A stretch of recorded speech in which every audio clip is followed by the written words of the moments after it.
Moltes gràcies, senyora Badia. Ara li dono la paraula al Raül Romeva i Rueda, d'Iniciativa per Catalunya els Verds. Bé, doncs jo... Està engegat, això entenc.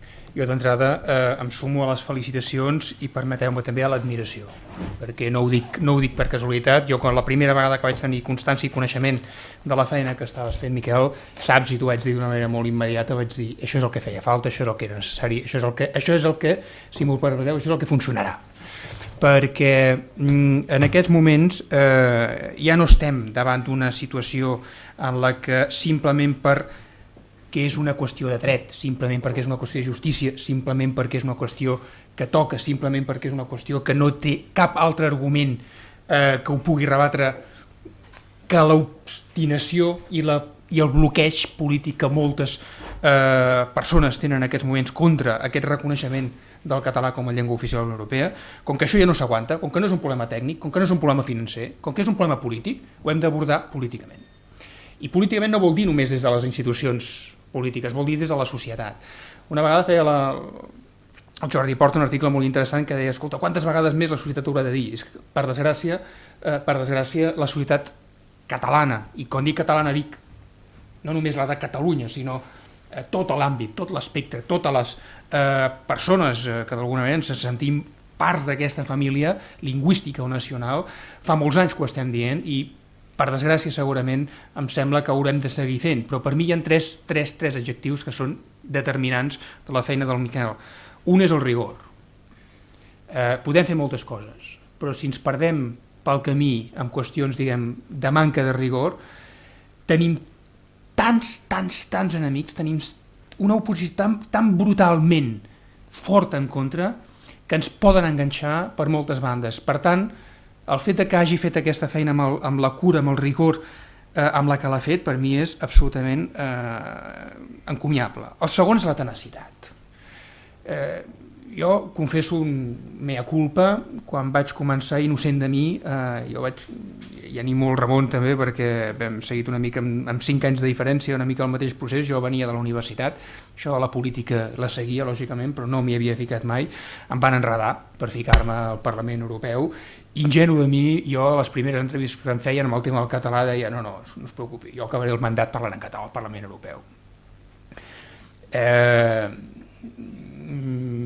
Us garanteixo que si alguna cosa ens ha... I a més a més recordo que la primera iniciativa precisament que vam fer va ser reunir-nos els diferents diputats catalans i catalanes, en aquests moments també la Maria Badia, i el primer que vam fer va ser l'intergrup sobre minories, explicar això de les minories regionals i lingüístiques a Brussel·les, fer una proposta per explicar als nostres col·legues, alguns vells i altres nous, per què demanàvem això que enteníem que era obvi, que enteníem que era normal, que enteníem que era natural i legítim. No?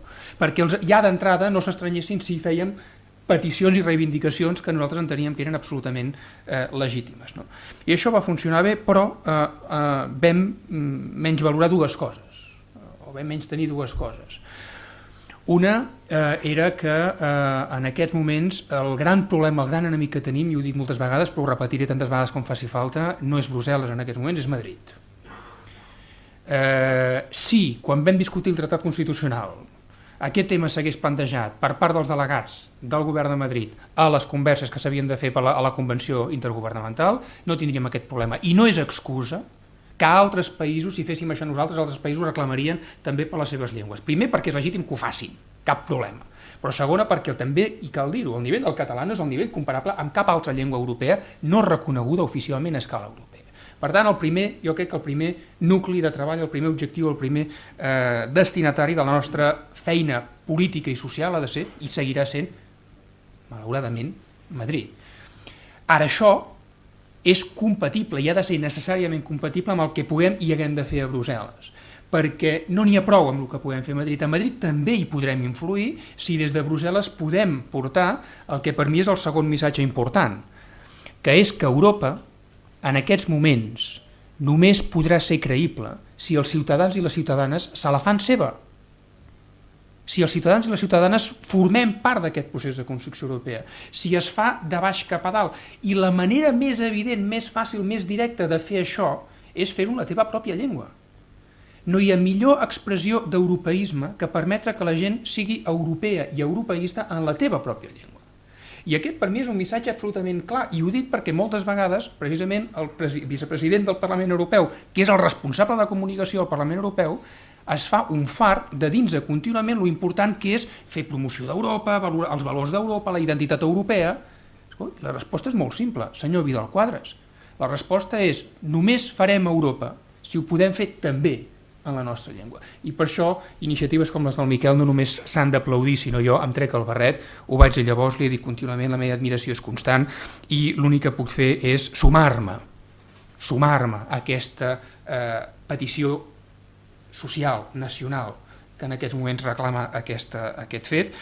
No sé si ho aconseguirem, no sé quan ho aconseguirem, no sé si al proper mandat això ens en sortirem, però el que és evident és que si deixem de reclamar-ho perdrem la batalla d'entrada. I jo crec que la tenacitat és la millor eina, la tenacitat amb rigor, la tenacitat amb educació, però la tenacitat amb convicció i amb la raó que ens empara aquesta petició és la manera perquè quan les circumstàncies canvien, segurament ser preparats, estar a punt per poder recollir aquest fruit. Però els fruits s'han de recollir quan s'ha sembrat i per això entenc que això és una excel·lent llavor amb la qual jo et garanteixo, Miquel, que des del Parlament la seguiré regant i si no és des del Parlament serà des d'un altre lloc, però és igual, jo hi seré apostant tantes vegades com faci falta. Moltes gràcies.